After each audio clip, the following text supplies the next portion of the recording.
Hello, everyone. Happy Sunday. This is Simon with AvaTrade. Welcome to our weekly webinar, Mapping Out Your Week Ahead. And for new people, I just want to explain in 2 words what we're trying to do here. We're trying to create a plan for the week. And as traders like to say, you plan your trade and then you trade your plan. It brings a little bit more order to your trading, less chaos, less impulsivity, and hopefully better results. Few things about myself. My name is Simon Friedman. I'm a senior account manager with AvaTrade. I started my trading journey in June of 2000 as a prop trader in New York City.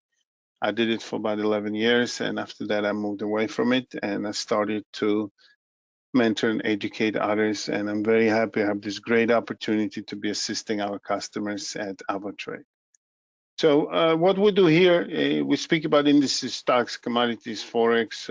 We'll go through some fundamentals. We'll go through the list of winners and losers, economic calendar, what's waiting for us, and then we'll switch to the charts and take a look from a technical perspective, what the market is looking like.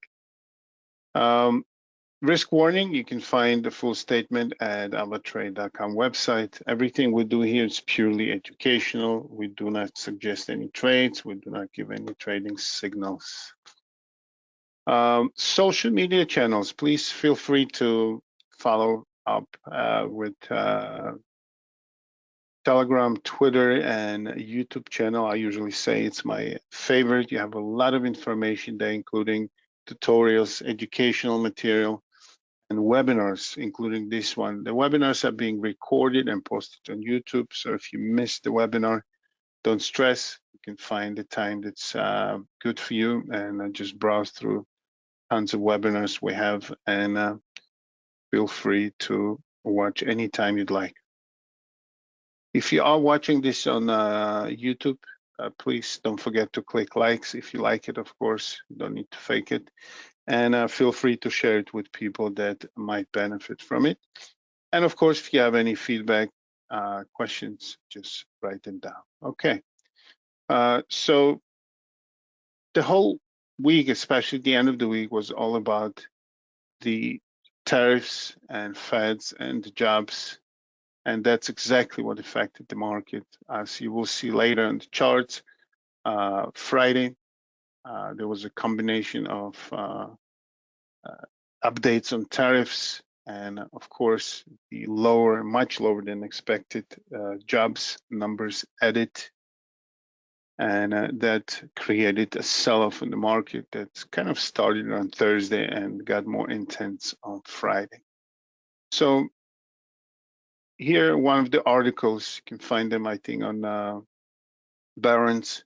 The job report stunned. The Fed has to recalculate. And of course, as we know, the Feds are and were watching the numbers, especially the inflation, the employment numbers, and so on. So it says here that Friday's job report delivered a jolt of policymakers and markets alike.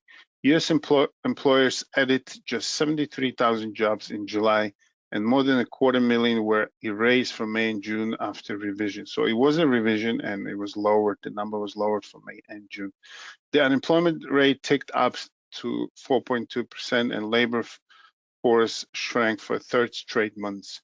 The week report changed the math for central bank that has been trying to wait out the data. Before Friday, traders saw only 38% chance of rate cut at the Fed's September meeting. After the numbers dropped, ads soared past 80%, according to CME FedWatch tool. We'll take a look at this FedWatch tool in a few minutes. Here we go, another one. Trump fires BLS chief. He's missing the real reason for the big change in job numbers.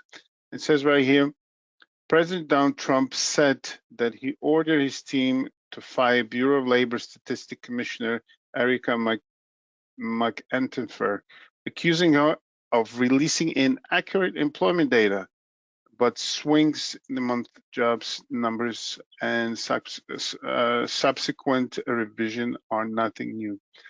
So here's another one that says, kill the messenger. You know the famous phrase, don't kill the messenger. So she was a messenger, I guess, kill the messenger in this case. And another article here that Trump ordered to fire the person who was responsible for the numbers, and says right here, but the softer job numbers aren't the potential recession. Instead, they signal the onset of stagflation, the result not of the Federal Reserve interest rate, but the Trump administration tariff policy. The uncertainty after Liberation Day in April has been followed by sharp slowdown in hiring. So basically, the actions of Trump cause the low numbers, and he's just firing the person who calculate them. Here's another kind of a pessimistic article. It says Trump and dollar are doing something we saw just before the October 1987 stock market crash. It says right here, President Donald Trump and Federal Reserve Chair Jerome Powell are at odds on interest rate policy. We all know that, right? A similar tension occurred in 1987 during the Reagan administration with the dire consequences for stock. So what the person who wrote this article, Mark Holbert of Barron's, I think he's trying to imply that we're facing similar situation and we might see that market crash. I guess that's the purpose. Here's another one in regards to Feds. One of the Fed governor, Adriana Kerger, will step down August 8th, handing President Donald Trump a strategic opportunity to reshape the central bank's board as he escalates pressure on Fed Chairman Powell for aggressive interest rate cuts. Kogler, a labor economist appointed by President Joe Biden, announced her resignation Thursday without citing a specific reason. She will return to Georgetown University, where she previously taught. Her term was scheduled to end in January 2026. So that creates an opening for President Trump to put someone else into the Feds. All right, so as we know, the mood is all about Feds, tariffs, low employment data, and possible selling on the market. So here's the Fed's tool that was mentioned in the article. As of now, probability of the interest rate cut by 0.25% in next meeting, 17th of September, is over 80.3% as of now. All right. Okay, moving to economic calendar, a few words for new people especially. It is important if you are a trader to be aware of these things so you won't be caught by surprise by certain moves in the market. We can't predict the reaction of the market, but we definitely know that on the high impact events, usually the markets are jumpy and volatility increases. So here I take out the high impact events. You can find the economic calendar on our web trader or the app. It's public information. It's available to everyone. You can also Google it. There's a lot of providers of these numbers. So as I said, I take out the high impact events only. You can browse and scroll and check and filter whatever it's relevant where you're trading. So Monday starts with consumer price index, the CPI numbers from Switzerland. Tuesday, we have service PMI from China and US. So I think for US, that's the only serious number for this week. Employment change for New Zealand, retail sales from European Union on Wednesday. Then Thursday, we have important numbers. We have trade balance from Australia, inflation numbers from New Zealand, and this is the important one, interest rate decision from UK. The expectations are the cut of 0.25%. As of now, as you could see, we are in the same level, the US interest rate and the Bank of England, UK interest rate. So there are kind of consensus that they will cut, and for now, the consensus for next meeting with the Feds also, the probability grew to 80%. So we have interest rate decision, we have reports, and then the governor speaks half an hour later, similar to the press conference of Powell, and that's on Thursday. Friday, we have employment data from Canada, and Saturday CPI numbers from China. So these are the things from the economic calendar. Winners and losers. So you could see the losers list. It's much bigger than the winners. So we'll go through these guys when we get to the charts. So on the futures, we have oil up 3.22%, gasoline up 2.12%, and gold, because of Friday, gold was actually down on the week until Friday's jump, so ended the week in the positive territory, plus 0.68%. Now the losers, copper was the biggest loser. We're going to take a look at the chart, and the reason is Trump rephrased the tariffs for copper. If you remember, we'll take a look at the chart. Last time he said the copper will be tariffed by 50%, and the copper flew to the upside. Now he rephrased. He said that the products made of copper are going to be tariffed 50%, but the raw copper will not be tariffed the same way. So copper just tanked. So it was down 23.2% for the week. Platinum down 6.47%. Wheat down almost 4%. All the grains were down. Heating oil down almost 4%. Coffee down 376. Nikkei, together with all global indices, are down. Nikkei is down 3.5. Soybeans down 334. Silver down 328. And here we have the indices. DAX down 326. Dow Jones down 306. S&P is down 252. And Nasdaq down 2.35%. So all these, we're going to take a look at the charts when we get there. Forex, dollar managed actually to gain something for the week against Swiss franc, up 114. Dollar CAD up 1.65. Sorry. And on the downside, we have all the major indices were down for the week. New Zealand dollar down 168, Aussie down 148. Pound yen down 136, euro dollar down 133, and pound down 1.22%. So these are winners and losers. And also here, we're still continuing the earnings season. So what I did here, I just want to show you an example of how it looks. I just asked ChatGPT for the companies that are reporting this week, and that's what came out. There's much more. I think there's 120 companies, but it pointed out the major ones, including the industries and the days of the announcement. So industrials, you have healthcare, you have consumer discretionary, you have media, and of course, everybody's paying attention mostly to the tech. You have AMD reporting on Tuesday, Palantir on Monday, Fortinet on Thursday, Qualcomm on Wednesday, and then we have financials, AIG, MetLife, and Allstate. So sometimes I think it's cool to use the Chat GPT. I'm just getting started with that. Okay. So let's move to the charts, and then we will go through markets, starting with indices, then a few stocks, and then commodities, and forex, and we'll finish with cryptos. All right. So China. It was looking hopeful here, but then it came right back. So we had a double top here. It was a triple top, and then we moved higher, showing that we might fly from here. But reversal came right back Thursday and Friday with the global sell-offs, and China is back below the 13,817, right above the 50-day moving average. The Japanese index also sold. It's one of the losers that we mentioned. Was down for the week, 3.5%.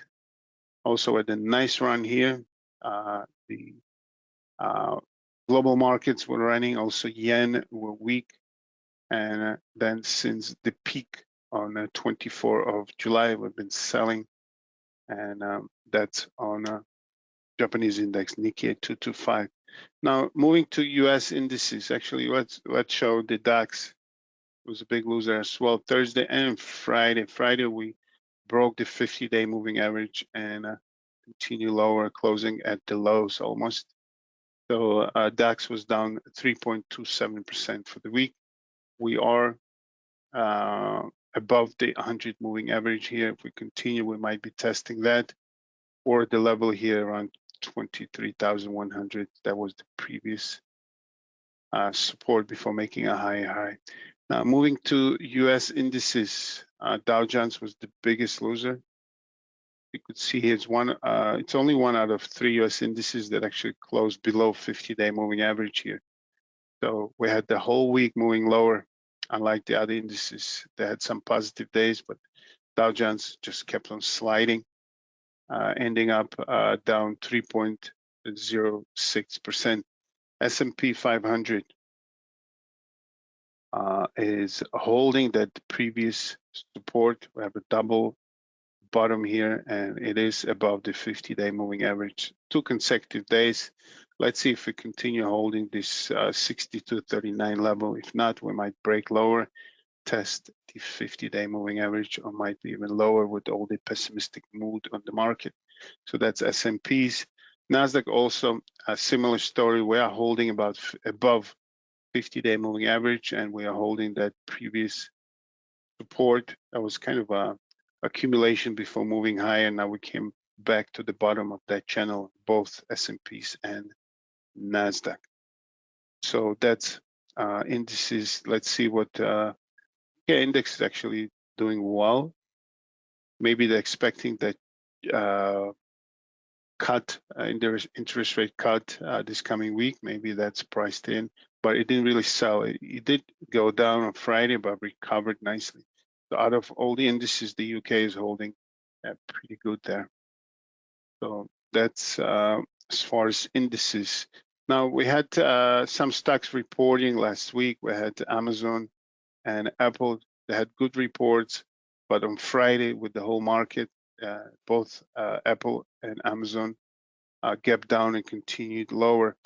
Also, we had Microsoft and Meta. They had great earnings. Microsoft went high. I think was the second company reaching $4 trillion. But then on Thursday, after that gap up, was sold, and Friday continued selling as well. Meta also had great report. They said that a huge investment in AI pays back by increased advertising revenues and so on. The stock gapped strongly here after the earnings report, and then on Friday, of course, with the whole market, we moved lower. So as you could see, reports, what the market sucked everybody in with the disappointing job reports and another wave of concerns on tariffs. Like we said, some stocks are going to be reporting. Just take a look at a few of them. Uber is one of them. It's hard to say anything. Even with the great earnings, if the market tanks, they probably go lower. But it's important to take a look at the banks. As I always mention, that the banks are very sensitive and they show the real picture in the market. As of now, the banks were making all-time highs. These past 2 days, we had gaps to the downside. Goldman Sachs, JP Morgan, Bank of America, Citigroup, they all are selling, which is not a positive sign, right? So we'll follow up this coming week with more earnings and more events and more clarity. What's next as far as tariffs and everything else. So that wraps up the equity markets. We're going to move to commodities, and we have a huge list of losers. We're going to start with copper. If you are standing, please sit down. This picture is not pretty. Here we go. Remember, this was the move to the upside when the 50% tariffs were announced. And now with a correction or change, whatever, I don't know how to call it, change of mind or rephrasing or manipulation, whatever you want to call it. It was a huge sell-off here on Wednesday, and then Thursday followed. And we went from the highs of around 590 all the way to 444. So copper was down 23.2% for the week. Another loser was platinum. It was doing great until this past 2 weeks. Last week, where the sell-off this week was intense sell-off, could be profit taking. So it was down 6.47%. We are below the 50-day moving average. We didn't reach the previous support yet, 1257. Grains are not doing so great. Wheat continues sliding down almost 4% on the week. Heating oil down, stopping right on 200-day moving average here, down almost 4% as well. Coffee, it tried to move higher, came back, and we are holding this 286 level. The previous support here is holding, even though we went lower. Let's see what coffee does. Another grain representative, soybeans, it just free fall here, but it could gain some momentum here. This was the support back in April, from which we moved higher, making a higher high. So there is always a possibility that we might hold this level, as last time we moved strongly from here. If not, we might push through and come to around 940s, 950s area right here. So that's on soybeans. Corn was not on the list, but it's a group: wheat, corn, soybeans, also showing weakness, not as much as the other two, but also weak. And silver was also selling after having a nice rally here for a while. Silver was down 3.28%, holding onto this 50-day moving average here. The last time we moved from around here, we did hold this level around 36.25, and then Friday we bounced and we closed right on 50-day moving average. So again, if you just summarize the equities, sorry, not the equities, but commodities, we had metals selling, we had heating oil selling, we had grains selling, and gold was holding, just because the market fell and the dollar fell a little bit on Friday. So gold kind of triggered that safe haven. Let's take a quick look at gold. You could see here, the whole week we've been sliding pretty much, and then Friday was a big move right off the announcement here at FOMC. Strong move to the upside. We're back above this trend line, and if the market continues sliding, we might actually move higher. As you know, the famous title of gold is safe haven. When the risk off kicks in and the sell-off on equities, the money flows into gold.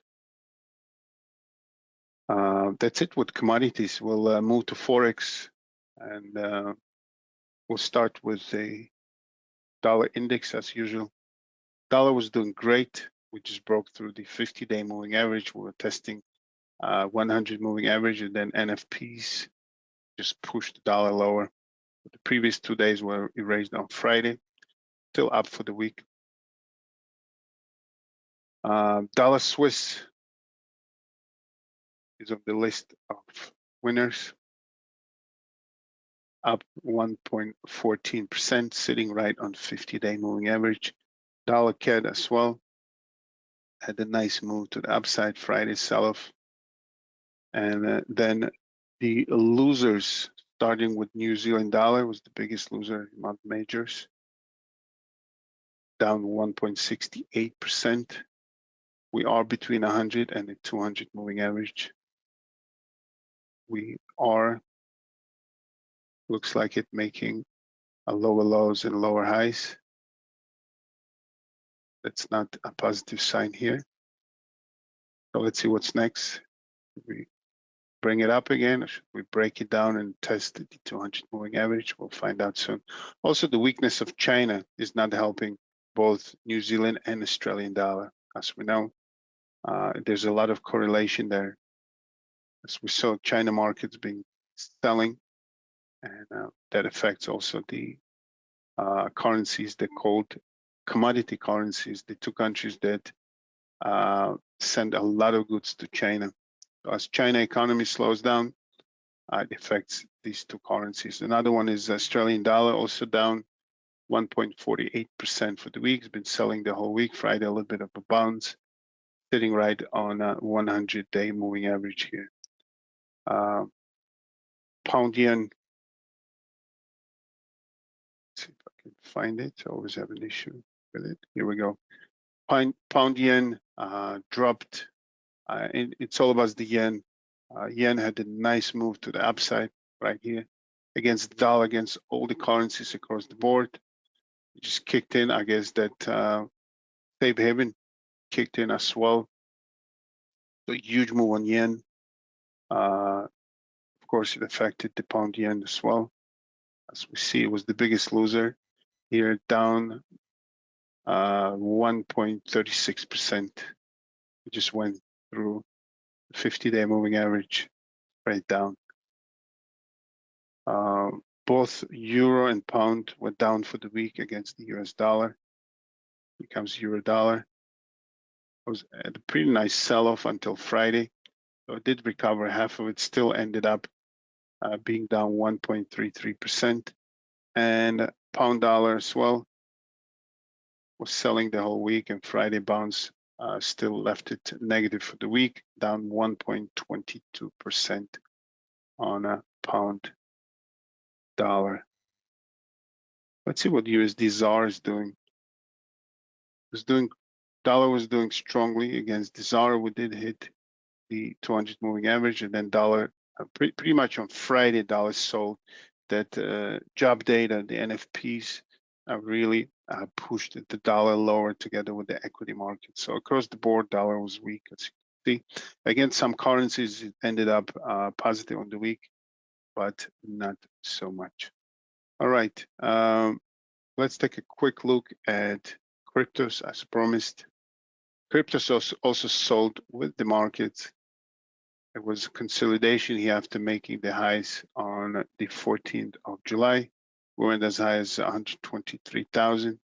We're currently trading around 113, 114,000. We stopped right, sell-off stopped right on 50-day moving average. Looks good technically. We had a sell-off on Thursday and Friday.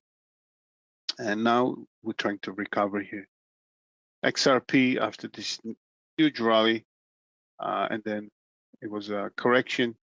And this whole week we've been going lower. As of now, as we speak, it's moving high, trading at 286 currently. Still looks healthy. We are above the 50-day moving average here, and we're trying to recover here. So that's as far as XRP. All right, so I think that's it for today. We're going to try to kind of summarize things. Last week was all about Fed's interest coming interest rate decisions in September. This time, of course, they didn't cut, but the probability is growing, especially after the job data. They came very low, and revised numbers for May and June also removed a lot of jobs, as the article said, 250,000. So definitely we show weakness in the job markets. And even though Trump decided to fire the person responsible for calculating and bringing those numbers out, but the analysts are blaming Trump for the tariffs, as a lot of uncertainty brought back in April, slow down the hiring from the companies because they're not really sure what's happening next, right? As far as the also tariff effects, with the huge move down on copper, biggest loser, over 20% for the week. We're continuing with the earnings. These are the companies reporting this upcoming week. We are in August, August usually slow, but of course with Trump, it's never boring. So we'll continue watching new announcements, new deals, and so on. So it's going to be an interesting week after the sell-off. We'll see how the week opens. The equity markets having tremendous pressure. Thursday and Friday sell-off. We'll see if it continues. We'll see US dollar if that sell-off continues. We'll see gold and yen safe haven if they continue higher from here. And I want to wish everyone a good weekend. Get some energy. Prepare yourself for the busy week. And of course, enjoy your summer. Spend some time with your loved ones. And I want to wish everyone a great and successful, profitable week. All the best. Take care.